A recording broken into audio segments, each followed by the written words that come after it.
As people go into the wait room, I will let them in as we go. But welcome everyone, and thank you for joining us. I think we are ready to get started, but again, I will watch that participant room. So my name is Shannon Schaefer. I'm a fourth year journalism student at Ryerson University, and I'm your host for this workshop. This is titled Tools for Effective Student Lobbying. So please note that you are welcome to turn your cameras on for this session. There will be various elements of interactivity. There will be some breakout rooms. We will be using Slido to communicate throughout the session, but you're free to drop your questions as well. You will see a button at the top of the video player that says Engage. Click on Engage to submit any questions you have for our speakers and to communicate with other participants. So I'm just gonna do one more check, make sure everyone's in, and we're gonna begin. Perfect. So having the tools to effectively lobby on behalf of yourself and others is critical in this day and age. The Canadian Alliance of Student Association does an amazing job of equipping individuals with these skills. Today, I'm happy to introduce to you Akansha and Jared to talk to you further about this work. Thank you two for joining us today. Please introduce yourselves and take it away. Thank you, Shannon. Hi, everyone. My name is Jared Maltez, and I'm here today with my colleague Akansha. And like Shannon said, we're from the Canadian Alliance of Student Associations, and I'm just going to share my screen quickly here.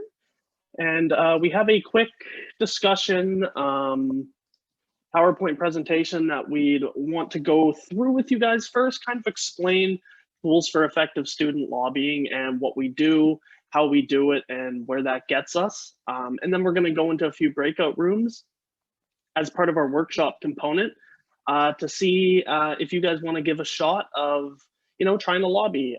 We have a sample case study that we provided in the resource pack where we'll give you a bit of time later in the session to read that over, and we'll just kind of use that as our base to practice a mock lobby meeting and a mock interview. Like I said, we're part of the Canadian Alliance of Student Associations, a national voice for post-secondary students across the country, and we're based in Ottawa. And yeah, today we're going to talk about what successful advocacy looks like based on our expertise and experience at CASA, as well as at other organizations. And we'll also chat about what advocacy means, how it's different from lobbying, but also like how the two connect, as well as how like different federal and provincial jurisdictions impact our work. So I'll hand it over to Akansha to kind of, run through the outline of today's discussion. I think you covered that. We can probably skip over, honestly, right to the slide with all of the infographics. Yeah, let's go. Okay, perfect. So as Jared mentioned, CASA is a national lobby group for post-secondary students. And so one of the ways that we get our message out there is, I'm sure folks read the news. If you're here, you're probably engaged enough that you're paying attention to what's going on around the world. So one of the things that we often get to do is work with media, work with stakeholders in order to be able to get earned media.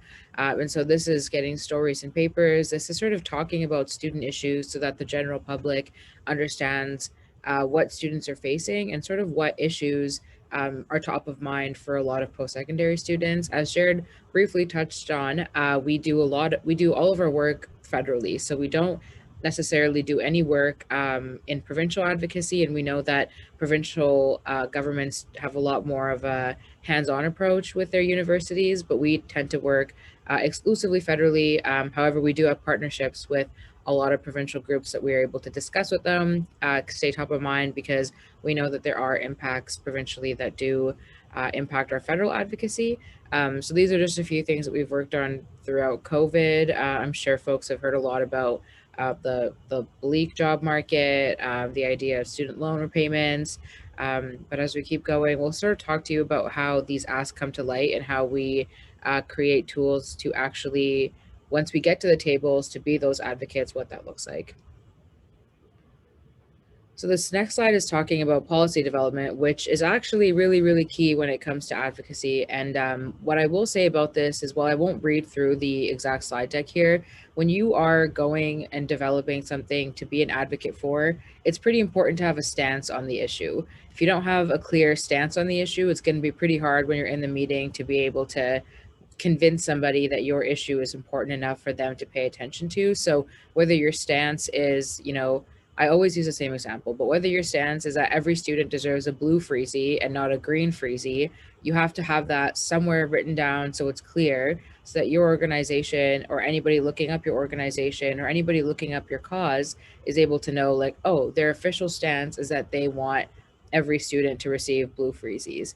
So it's really important to take that evidence-based approach, to do the research, and to write these things down. Here at CASA, we have a policy manual or a policy book, which is a massive document that has hundreds of policies, I would say, regarding different specific niche issues, whether that be open education resources, whether that be student loans, whether that be financial aid for students. And so I really think that when you are looking to be an advocate for an issue, have something that you write down where you are clear about what your policy is, what the evidence is, to make sure that your policy has a backup, I guess, and also make sure that this is a place that is constantly being updated and you're checking it. So as government legislation comes in, we often go into the policy book and make those updates and make those changes so that our policy book is up to date. And you don't necessarily need 1,000 policies, but you do need a one-stop shop that is a clear way for anybody that wants to be part of your movement to understand what it is you're actually asking for.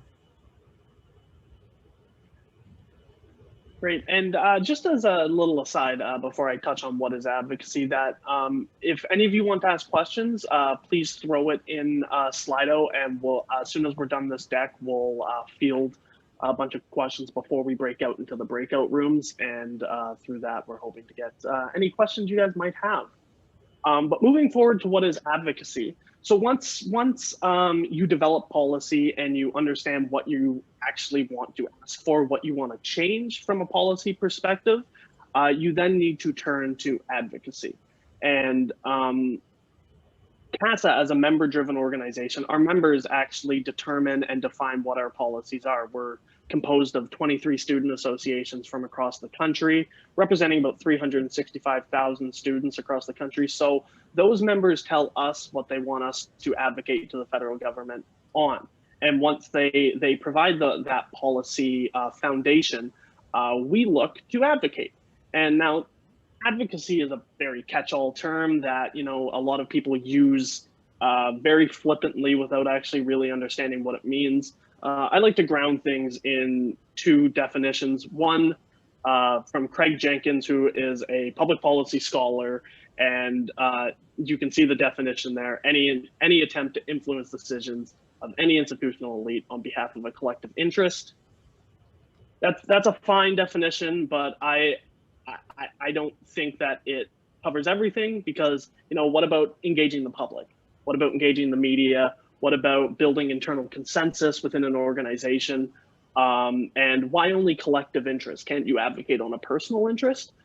So I really like this UN definition a lot better, which says the process of managing information and knowledge strategically to change and or influence policies and practices that affect the lives of people. So it's a bit broader, and it really means advocacy is literally just managing information, telling people certain things, getting your message out to specific people at an opportunistic time to influence policies and practices with the goal of changing them to the betterment of you or your organization or the people you advocate for. So CASA uses that research and our member-driven policies strategically, presenting them to policymakers, members of the media, with the goal of making post-secondary ed in Canada more accessible, affordable, innovative, and high quality.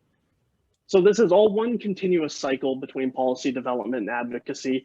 We create policy, we advocate on it, hopefully that policy gets changed, and through that, we end up refining our policy, creating new policy to reflect new challenges that come up, maybe taking a step forward. Okay, we got student grants increased by 50%.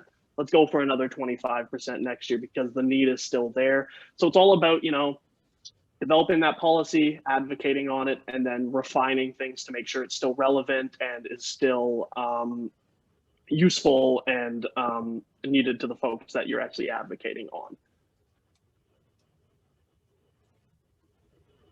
Great. So, as Jared talks about advocacy, and as it was mentioned earlier, Jared at CASA is the Government and Stakeholder Relations Officer.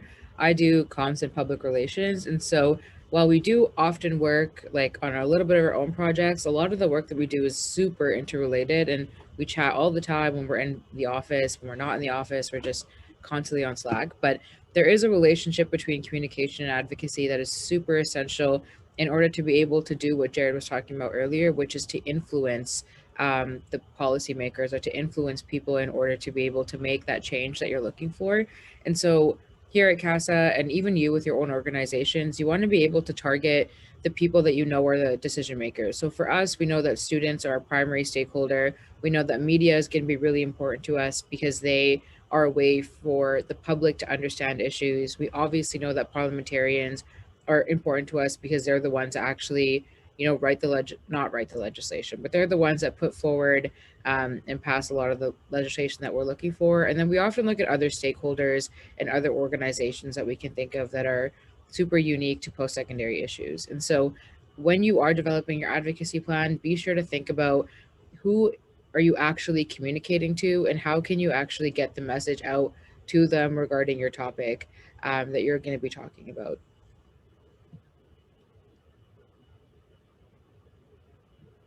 This is just going back again into the comms and PR side, where the role of a communications person is it's pretty fast paced and it's pretty all over the place, I would say. So if you enjoy a little bit of chaos, I think that this is the place for you. But we're constantly spending time monitoring the news, monitoring social media. A big part of public relations is how does your organization or how do you as a person or how does your message look to the public?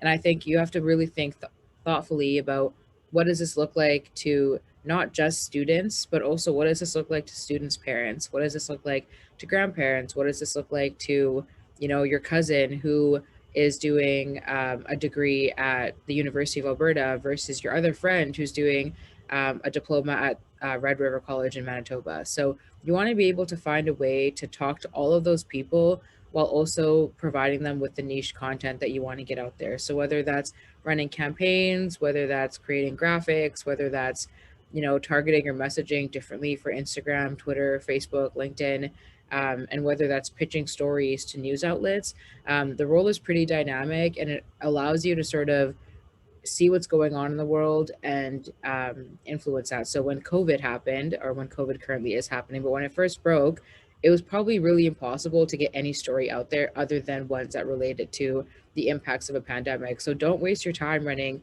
a campaign on getting students freezies when like there's other issues that are top of mind. So it is important in this job to be able to be dynamic and also be able to tell your organization and to tell the folks that you're working with that they might have to change their messaging in order to better be seen in the public. So I'll leave it at that and let Jared sort of talk about the next steps. Yeah, so while Acacia utilizes our policies to advocate to many of our external audiences, like the media, like students, like people who are viewing us on social media, I spend a lot of my time advocating to policymakers who make the legislative and regulatory changes that we're hoping they can make. And the main way I do this is through lobbying, which literally just means sitting down with MPs, senators, bureaucrats, ministerial staffers to talk about our priorities and how it fits within their political agenda and what that change and what such a change would mean for the students that they represent in their riding. So CASA is actually proud to host the largest lobby week on Parliament Hill each year. This year we had over 200 lobby meetings between our student leaders and policymakers in Ottawa talking about their priorities. You can look me up on, or CASA up on the lobby registry, and you can see on a month-by-month basis all the conversations that we're having with people in government about our priorities. And you'll see themes. We talk to people in Employment and Social Development Canada, Innovation, Science and Economic Development Canada, immigration for international students. So there are themes, through lines that you can see about our advocacy through the lobby registry, and it's a cool tool just to check out what people are doing. But through that, I tailor our message to each person I meet to ensure that A, it's relevant to them in their role. So if they are, a conservative MP from rural Alberta talking about how, the apprenticeship incentive grant and increasing that or making it accessible to folks before they do a year of their apprenticeship, how that would impact their riding and their constituents, versus how I would talk to, the Minister of Employment's policy advisor. I'd be probably getting pretty granular in talking about the impacts on the population at large versus a specific riding. And you want to make it sound as politically palatable as possible too, given who you're talking to and their partisan affiliation. So obviously you're going to talk about jobs more if you're talking to conservatives. You're going to talk about equity more if you're talking to NDP MPs. And that's not to say that one is better than the other. It's just that that's their ideology and this is their priorities. So as a lobbyist, it's my job to frame our policies in a way that will appeal as best as possible to those folks, regardless of where they come from. All that said, like, lobbying isn't the only way we do government relations as a form of internal advocacy. There's also things like government consultations, which come around every once and again. There's currently one on copyright going on. So we'll put a submission in and government bureaucrats will read that and be like, this is what CASA thinks about this issue. Noted. We'll take this into account. There's also pre-budget submissions that come around every year that's run by the House of Commons Finance Committee, and we submit to that and we show them our priorities for the next budget, and that gets looked at, that gets talked about, that gets taken into account when they're developing the budget. And there's things like stakeholder engagement. In addition to being the government relations officer, I'm also a stakeholder relations officer. So building consensus within the post-secondary advocacy community. CASA isn't the only game in town. There are other advocacy organizations in the post-secondary ed space. So talking to them, building consensus around priorities and things we as a group and as a sector should be talking about, that's important, because if politicians are hearing the same message out of 10 different mouths, they're going to be more inclined to take it seriously. So that's another important element. And then finally, there's monitoring, which is a lot of what I do on a day-to-day basis. And it's, being a government relations officer, you really need to, you're kind of like the alert system for when something goes off. So a lot of the day-to-day is focusing on MP Twitter feeds, committees, chamber debate, and seeing what they're saying about students. What are MPs talking about? Can we use this in a way to further our advocacy goals? So that's kind of, in a nutshell, what lobbying and GR means for us at CASA. But now we're gonna open this up. This is supposed to be an engaging workshop, so you don't just want to hear us talk for an hour and 15 minutes. We want you folks to take 5 minutes. In the resource pack that was provided as part of this conference, we have a 2-page case study. It's a very quick read, and it's just going to act as a foundation for us to run a few mock meetings. Akanksha has just shared in the Zoom text chat a link if you can't access it within the resource pack, or if you don't know where that is, you can just click that link.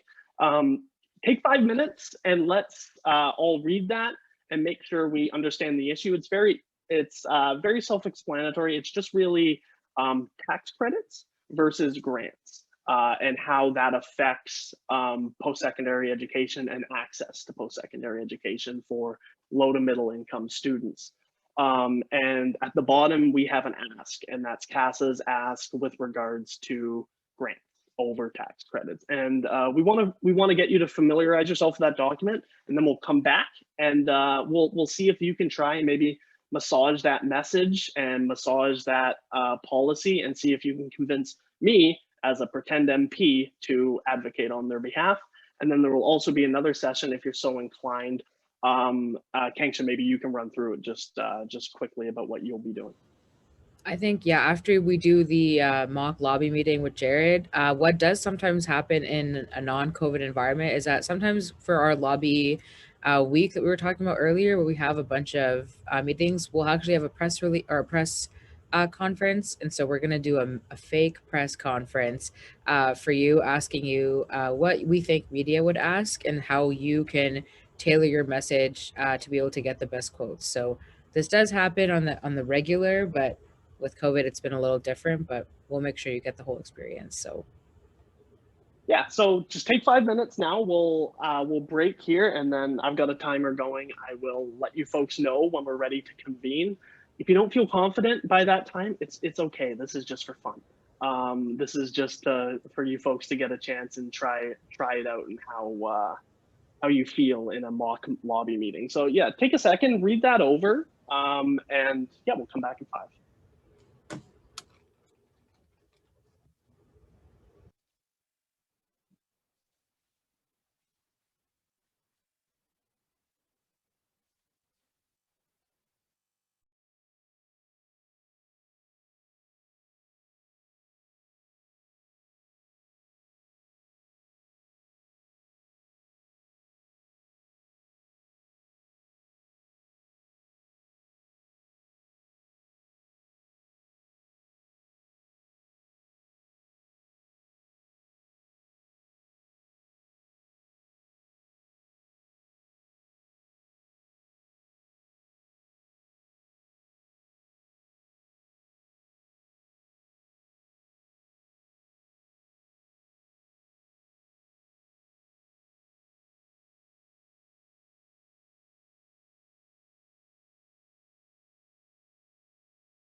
Okay, so that's about 5 minutes there. I hope you folks were able to get through that little case study document we provided you folks. Um, Now we're just going to hopefully talk about it as a group before we actually get into the meeting, so you guys can feel comfortable with the message that you'll hopefully be going into this meeting with. I'm wondering if folks are comfortable to, if you don't want to be on camera, that's fine. But if you want to be on audio, so we can maybe discuss this, that would be fantastic. I'm just gonna move to the next slide here, and Akanksha, I guess if you wanna run through this slide, you can. We'll just discuss kind of what a good advocacy strategy on this topic should be before you go into this mock meeting. Totally. So as Jared said in the document that you read, we kind of outlined a lot of this for you, but feel free to like write on your own version or make a copy of the Google Doc and do whatever. But in that, I think it's really important for you to be able to, before you get into a lobby meeting or even before you start developing an advocacy strategy, is figure out what your actual main message is. This might be the ask that you have. This might be the policy change you need, but it's really important to be able to determine what is the ask you actually want to get across. And obviously this does change per demographic. So if you're talking to a politician, the main message might be, this is the exact specific change we want to see. If you're talking to media, maybe it's more general, this is the thematic thing we want to see. So figure that out. Maybe try to Google, or like, we can talk you through this as well, so don't worry too much at all. Talk them through it a bit as well. Try to identify some politicians or senior staff that would be helpful. And I'll leave it to Jared to tell you actually like how you start doing that, because I think that's not a skill I think you learn in poli-sci, or not a skill you learn in class, at least for your undergraduate at least. And the last part is, let's like talk about 3 stakeholders that can help in our advocacy efforts. So going back to the quick main message concept in the document that we send, obviously, like our main goal here is to replace tax credits with a system of upfront grants. That is the goal here. That's what we want to do. And if we're going and talking to a politician, the number one goal that we want to get to them is to make sure that they allocate the funding that is currently being given out via a tax credit that you get after you graduate, to move that so it's happening at the very beginning of your degree. So before you even necessarily start, they want that upfront incentive to be like, hey, we want to give you this money so that you're able to come into the system knowing that you're going to have a much more affordable time. So that is potentially the messaging that you could use when you're talking to a politician. I would argue for the media, something that you could think about is like, what is the issue that we're seeing right now in post-secondary is that not a lot of people are wanting to start post-secondary because of the costs, and people are also sitting around who have lost jobs, who are wanting to reskill. So a great media message could potentially be that these upfront tax credits incentivizes people who are not working currently to be able to go back into the education system, reskill themselves, and they get an upfront incentive to do that. So while people are waiting for the economy to do its thing, they're going and reskilling themselves, whether it's through a trades program, whether it's through getting their master's or starting their undergrad, whatever that looks like. That is something that you could talk to the media about, because that's more generally appealing, and not a lot of people might not even know that you get tax credits. I didn't know that personally until I started getting involved in student leadership. And so that is something that you could also try to influence media to write a little bit about what that looks like. Yeah, and I'll just add that fundamentally the difference between tax credits and grants, which I think is very important to get across to especially a politician, that Akanksha mentioned, is that tax credits come at the end of the year or after you're done university, whereas a grant is provided upfront. It's provided as soon as you start. So tax credits don't actually do it may help you with your debt. It may help you with affordability after you're done school, but it fundamentally doesn't do anything to increase access to post-secondary education for low and middle income prospective students. One of the barriers that we at CASA and pollsters hear all the time, there's tons of data to back this up, that one of the biggest barriers that people see to post-secondary is the upfront cost. So by giving them a tax credit once they're done school isn't going to help alleviate that need whatsoever. So I would say that is a great main message to be getting across, is that tax credits don't increase access, grants do. So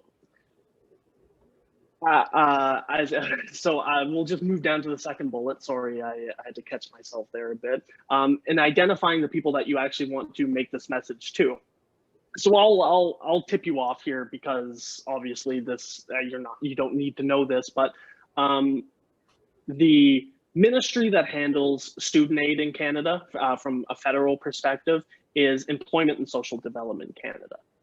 And their minister right now is Carla Qualtrough, the Minister of Employment and Disability Inclusion. So she is really our point person for anything student aid from a federal perspective. So she is really the person that we want to be messaging this to. But you also need to recognize that in Canadian government, especially if you study political science and are a student of Donald Savoy, you will know that Canadian governments govern from the center. So not only should you be making this to the line department, the line ministry, you should also be making this argument to the center. And the center is kind of this nebulous thing in the middle of government that includes the Prime Minister's office, the Privy Council office, which is kind of the Prime Minister's bureaucrats, and finance. Finance is very, very involved, obviously, with budget making. So anything that has a dollar sign attached has to go through finance. So making that argument to Chrystia Freeland and her staff, the current finance minister, that's also very important. And then one other person I would just flag quickly for you folks is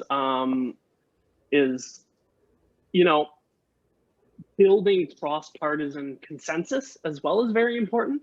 So there is also opposition politicians. The Conservative Party is the second largest party in Parliament. Very likely that when this government falls, the replacement will be a Conservative government, unless the fundamental tectonic plates of Canadian politics shift somehow. So, getting the official opposition support as well, and talking to their employment critic, kind of the shadow cabinet minister that is opposite to Carla Qualtrough, talking to them and getting their support so that they can really give it to them in question period or talk about it in the media. That's really important as well to build consensus. Kent, I'm not sure if you wanted to talk about stakeholders really quickly, or if we just wanted to, give a few lobby tips and then get right into it. Because honestly, I don't think the stakeholders are that relevant for this one. So just a few tips for the lobby meeting. What we're gonna do is I'm hopeful that you folks could turn on your audios and I can play the MP. Akanksha is going to play my staffer. There's usually a staffer in the meeting with every MP. It's like their handler. And you guys can kind of, provide, what we've been communicating over the last half an hour, and try and convince me as a conservative here, I've got my bio here, a conservative MP from a rural part of southwestern Ontario with no post-secondary institution in my riding, but many students who go other places to study, and there is a massive labor shortage for high-skilled manufacturing in my riding. So a lot of engineers, a lot of tradesmen are needed. So that's kind of the scene setting. And if you guys could, read over this slide. I don't really want to read it verbatim, but these are some tips for lobby meetings, like introducing yourself at the beginning, thanking them for the meeting,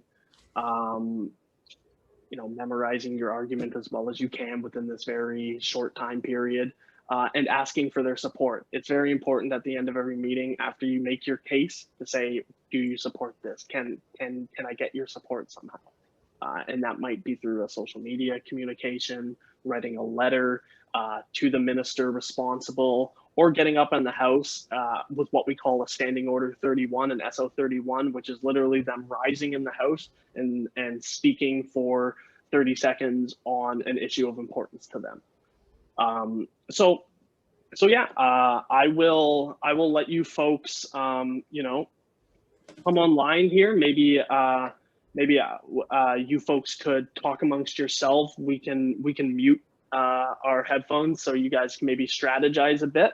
How about we give you folks 5 minutes for that? It's 11:52 right now. If me and Akanksha unmute ourselves at 11:57, 11:58, and we come in,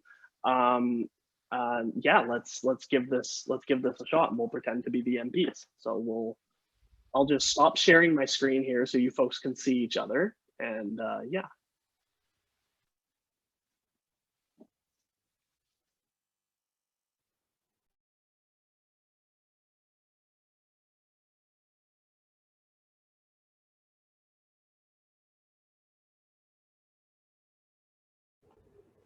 For those who are still here, we could also just start with introductions. Maybe just state your name and say hello.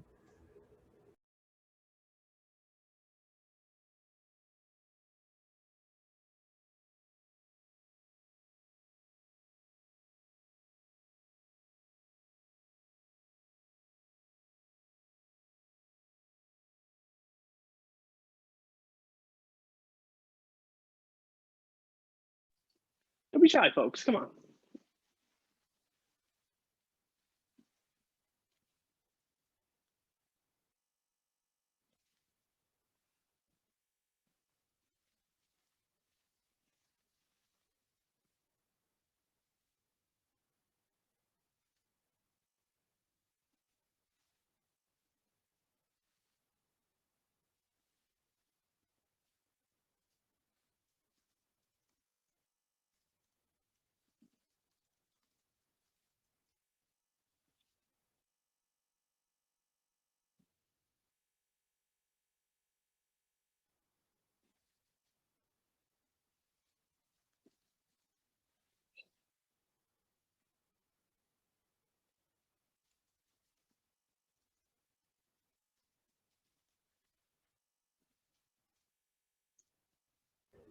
So what we could do is do the meeting for you.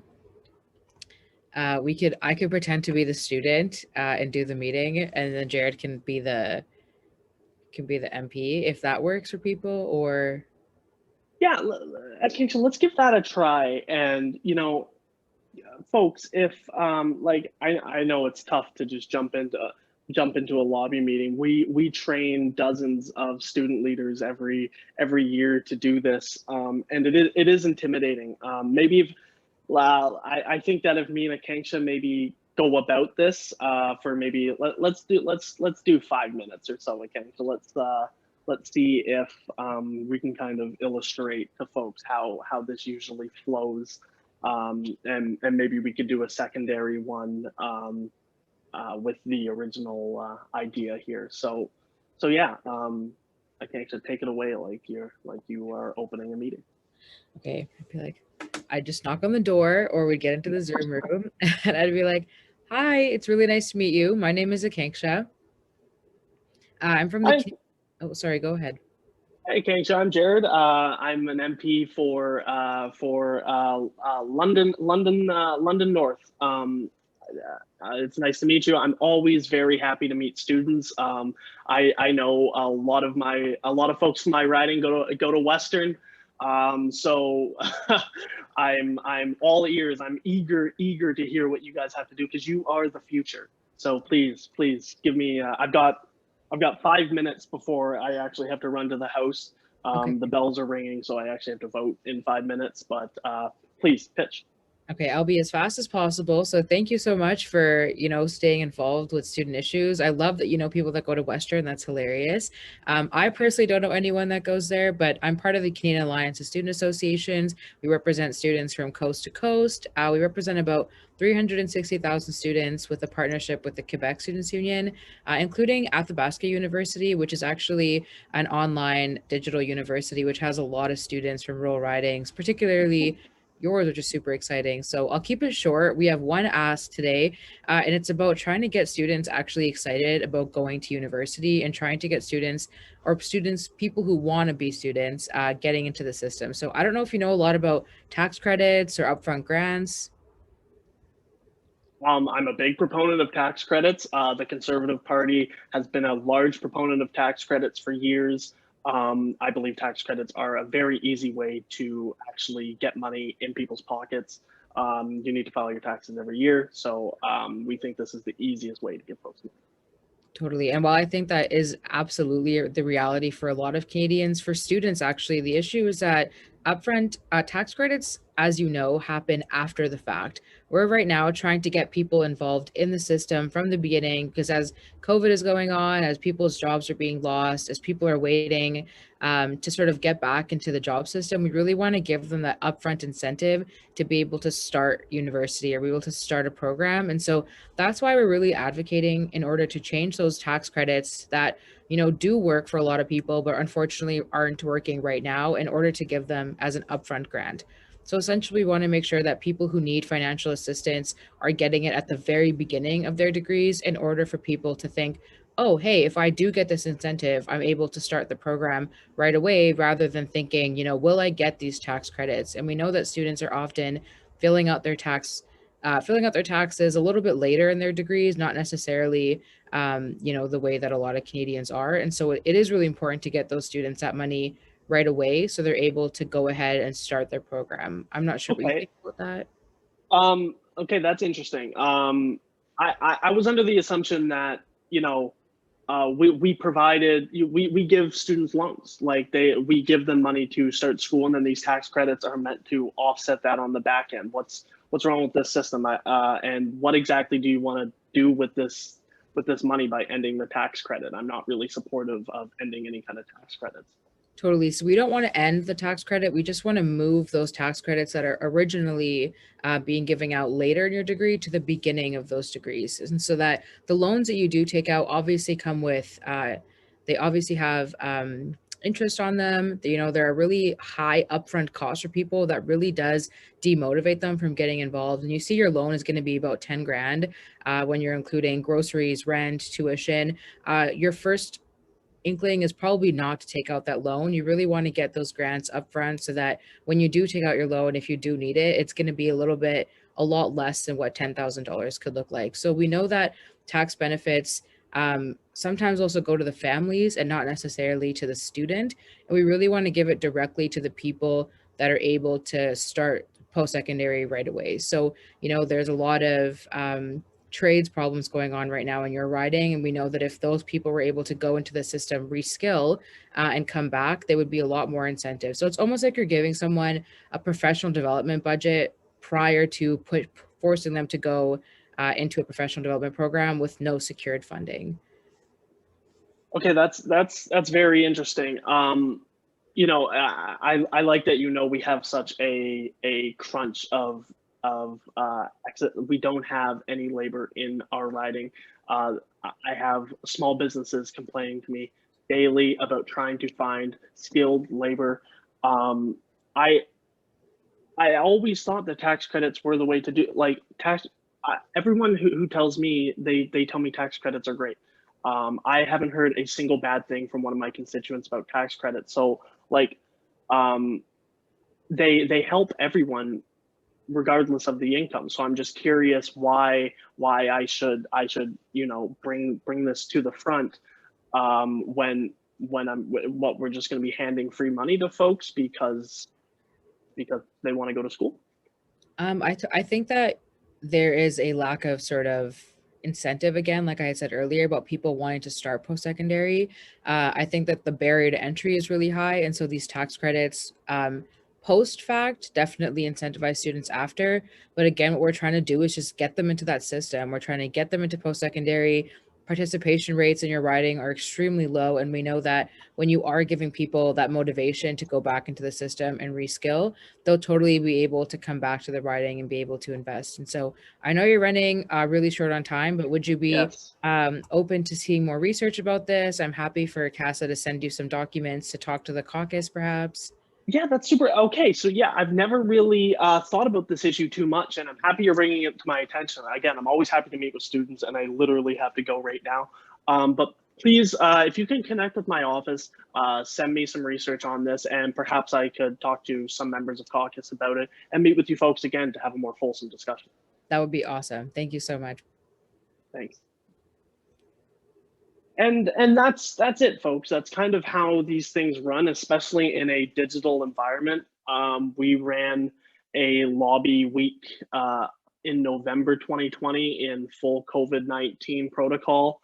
So we had student leaders calling in from across the country, meeting MPs just like this. I was a bit more combative, just to be a bit fun, just to have a bit of fun with the Kangsha. But MPs love meeting with students. They're always happy to meet with students. It's probably one of their favorite stakeholder meetings to actually take, because they want more youth to vote. They want more youth to vote for them, and they're always interested. And they see education, spending money on education, as a good thing. Most parties, even the Conservative Party, who usually you know very concerned about deficits and debt, even they don't see educational spending as spending that should be avoided because it pays dividends in the long run. So we could set this up again, and I could play a different MP, probably a more supportive MP. Let's say a new Democratic MP from British Columbia, maybe somewhere in Vancouver. And I can get a Kangsha to play my staffer, and we could see if you guys would maybe want to try out something similar, or yeah, if there's any questions as well, like please let us know. Shannon's monitoring the Slido, so any questions you folks have, we're happy to answer as well. If you want to participate, just let us know orally here. Just take your mic off, and we'll set this up.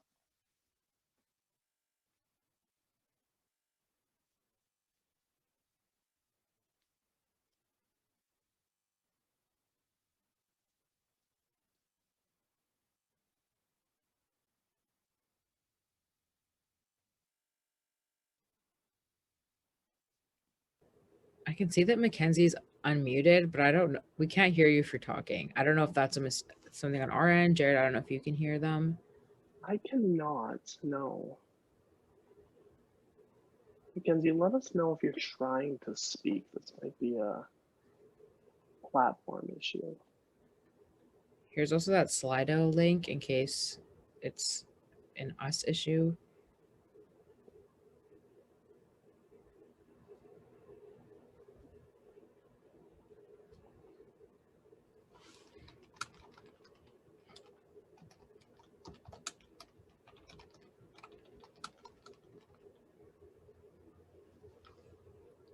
While we're waiting for people to potentially like mute or message in the chat, I can sort of debrief a little bit about that meeting, things that I did not so well that I would recommend that you do.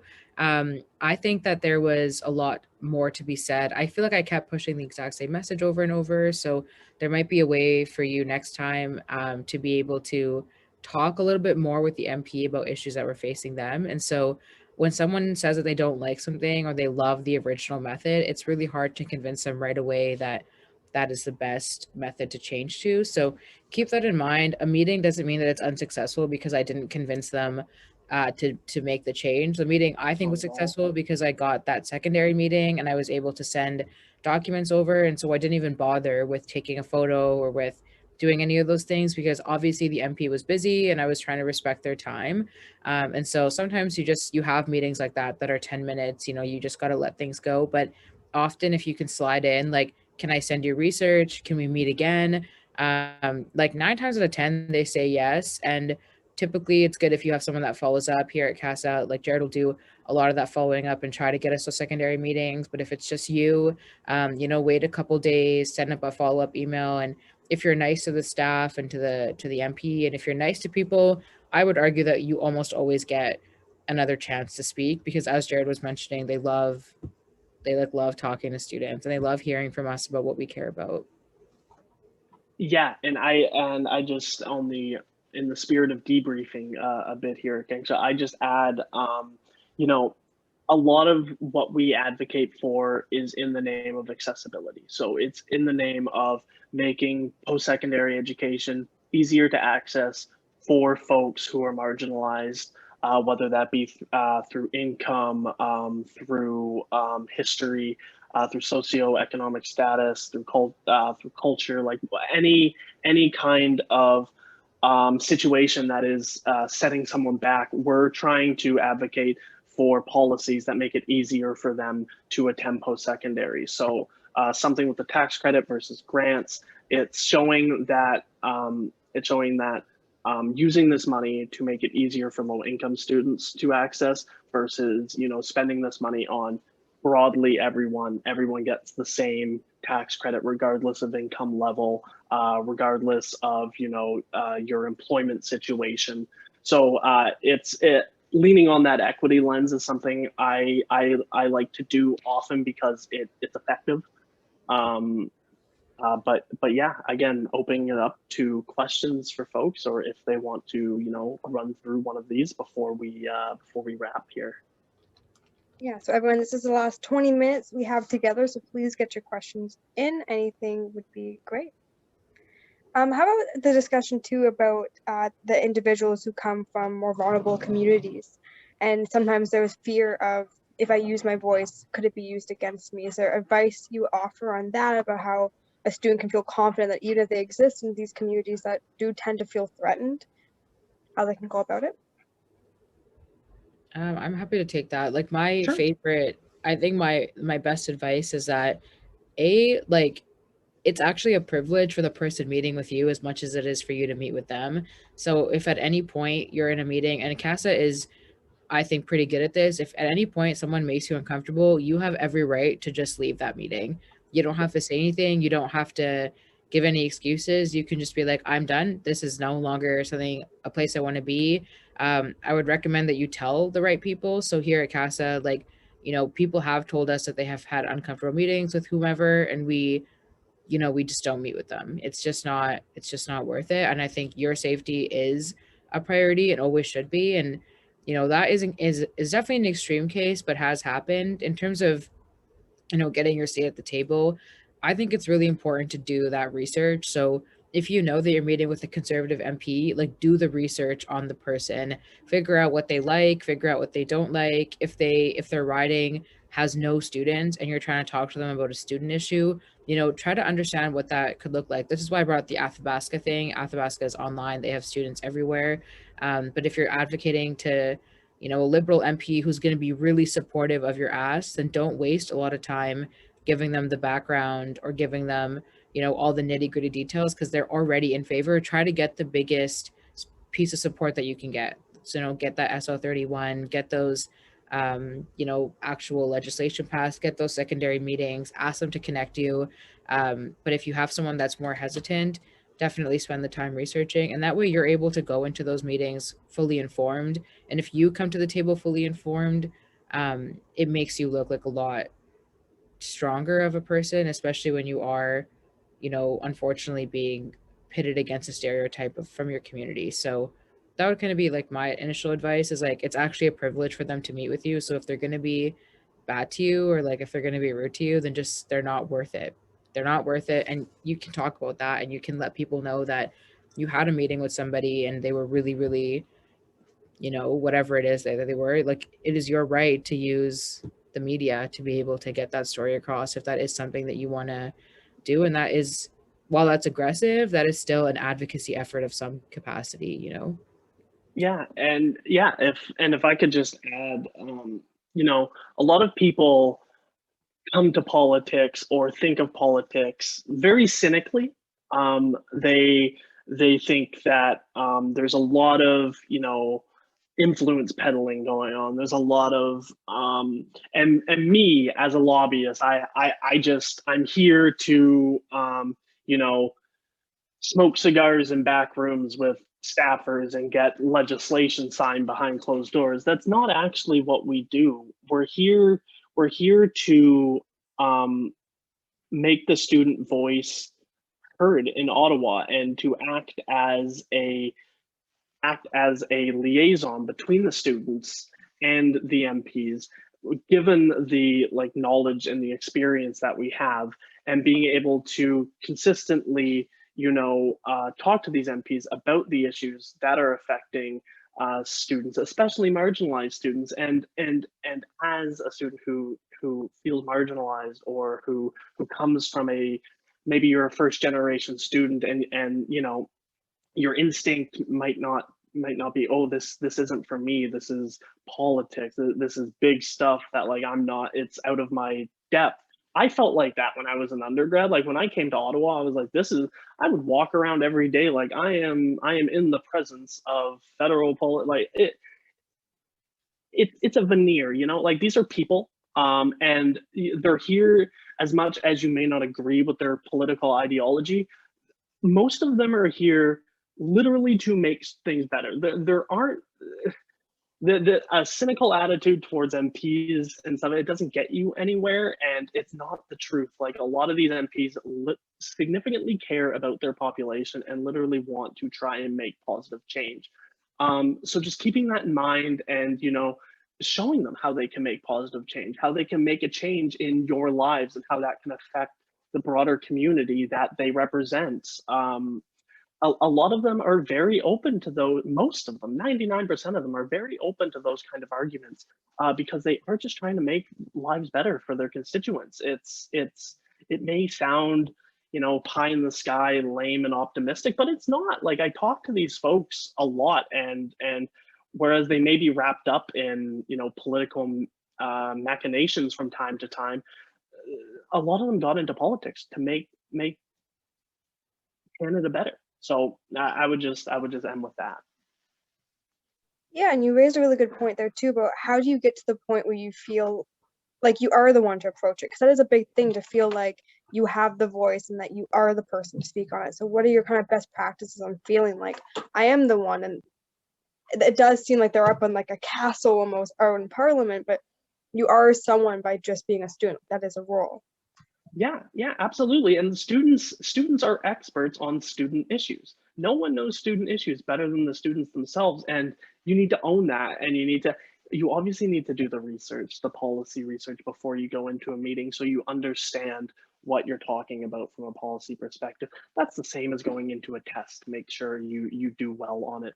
But know that you're the expert. You have this lived experience. You can, politicians love it when you reflect and you bring up personal anecdotes. When you can take an issue and then connect it to a personal story, nothing hits harder than that kind of example in a lobby meeting with a politician. There's no better argument than to make that connection, especially if you can connect it to their riding as well, because that's, at the end of the day, that's who they care about. That's who they are. That's who votes for them. That's who they are accountable to. So just, you know that you're the expert in this subject matter because you've lived it. You've been there, and you know, in absence of that, if you haven't lived it and you're being placed in a situation where you're advocating on something you don't really know a lot about, ask questions. Ask questions, reach out to folks, reach out to even bureaucrats. They'll answer your questions. The government of Canada will answer your questions, and you can get, you know, a view of an issue very, very easily just by doing the research and asking questions. And if you can do that, that goes a long way in you know, helping your confidence levels and making you seem more stable when you're in that meeting and more confident. As two experts and lots of experience here, what would you, on personal anecdote level, say has been the best lobbying you've done, like the story that you're like, this is like my success, like I love talking about this, and what's been one of the hardest lobbyings you've gone for? It's a good question. Akanksha, do you want to take that first, or I can? If I know you've got a lot of good stories as well. I'd say I'd obviously say the best outcome we've obtained. I've been at CASA for over a year now, and I started right around the time that the pandemic was hitting.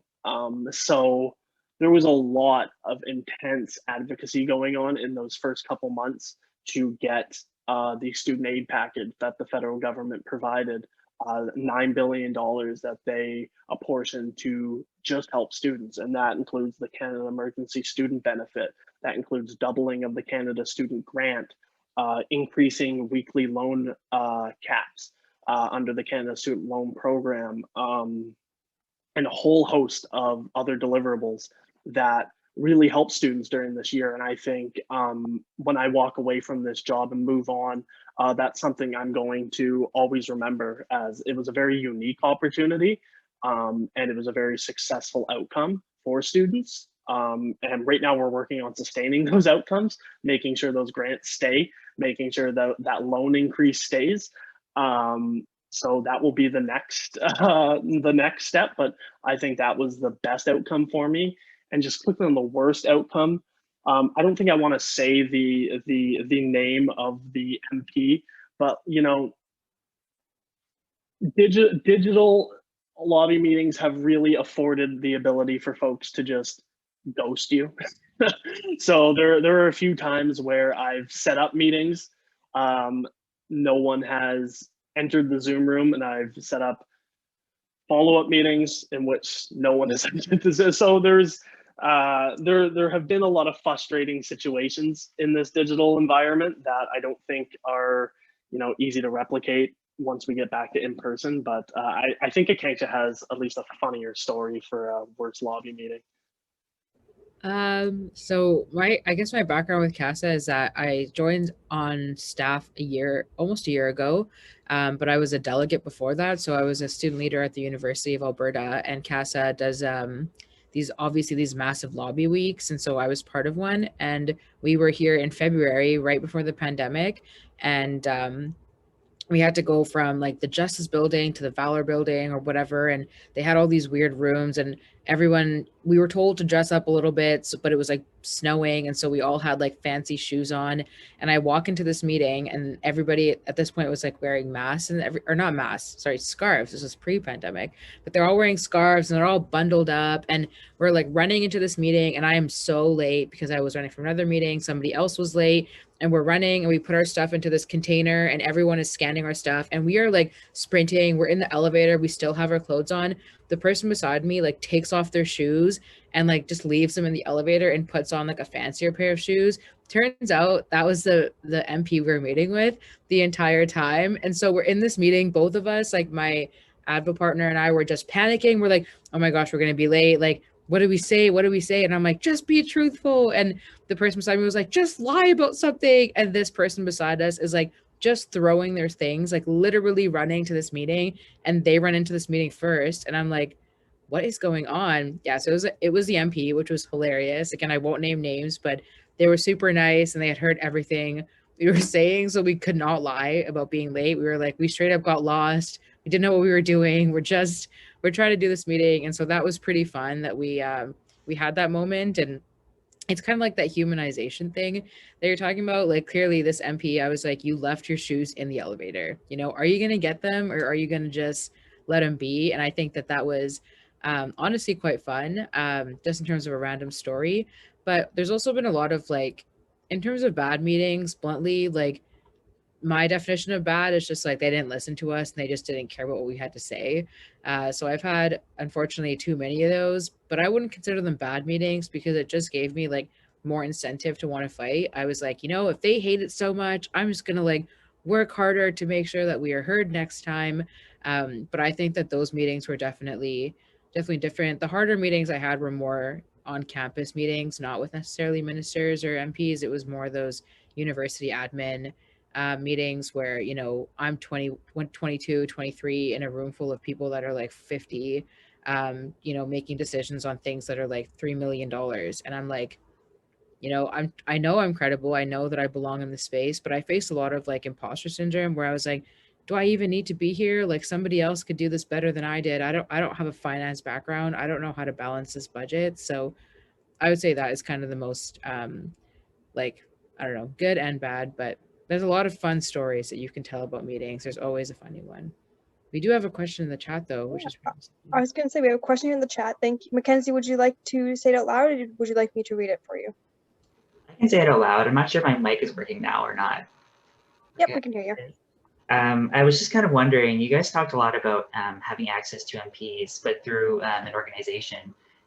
And through COVID, I found it difficult. This is my first year of my undergrad, and it's a little bit difficult to access student representative bodies like the student unions and things, just because there's no campus and everyone's spread out in different countries and cities and provinces.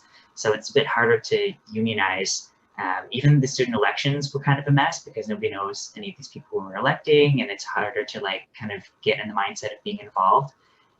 But in terms of just advocating, I guess I'm wondering, is it necessary to go through student unions or organizations or lobbying groups, or is it possible still to kind of go on your own way in the meantime and advocate for yourself? Because as far as I'm aware, I've only really been able to send meme tweets to MP, not meme tweets, but like, you know, strongly minded tweets to MPs and emails and things. And while it's nice to have like your name recognized on like a city council meeting and things like that, it just doesn't seem very effective. So I'm just kind of wondering if you have any experience advocating kind of individually, if that makes sense. Yeah. I think I'm not sure if we want to split this, but I've got a few things that I can speak to here.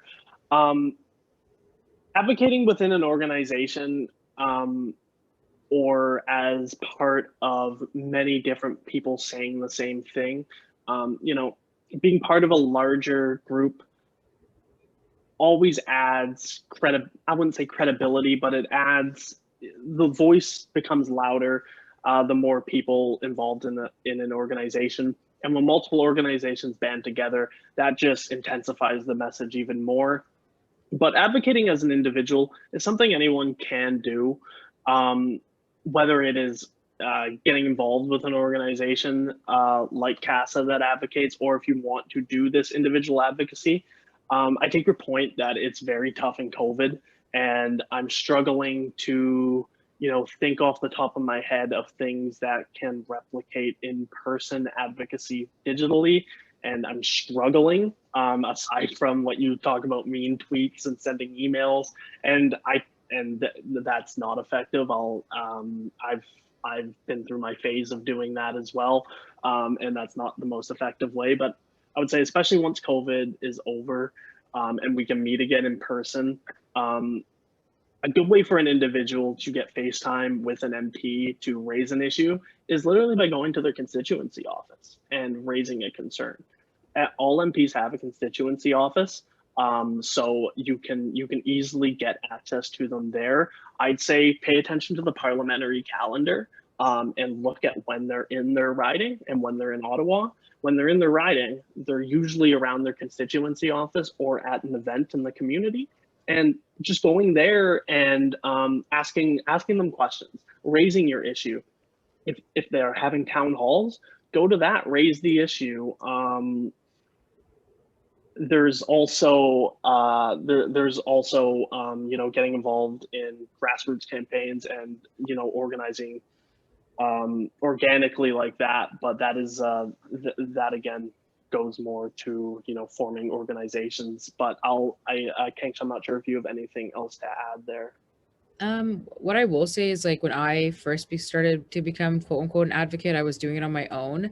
I was really pissed off that the U of A like wasn't offering better accommodations for exams, and so I just kind of like started to get my friends together and started to like get them to get on board with this, and I started to, you know, I collectively like had developed this massive group of people. okay, the story is it's a little embarrassing, so I'm just like skirting against the edges, but I literally walked around with a clipboard and I was like, do you feel like exam accommodations suck? Please give me your U Alberta email. And then I, put everybody into this big, massive like email list, and I emailed the SU, and I was like, you're not doing enough. And this is like pretty bad that you're not like doing enough for this. I'm really frustrated. And I was pretty aggressive, to be very blunt. I ended up getting a job with the SU, and I was like, damn, I hope they don't figure out that it was me that was like doing this massive like email campaign. And I was like putting posters up on campus, because we had a free printer as part of our like Faculty of Arts card. So I was just printing off like these ugly black and white posters, just being like, if you care about this, please email me.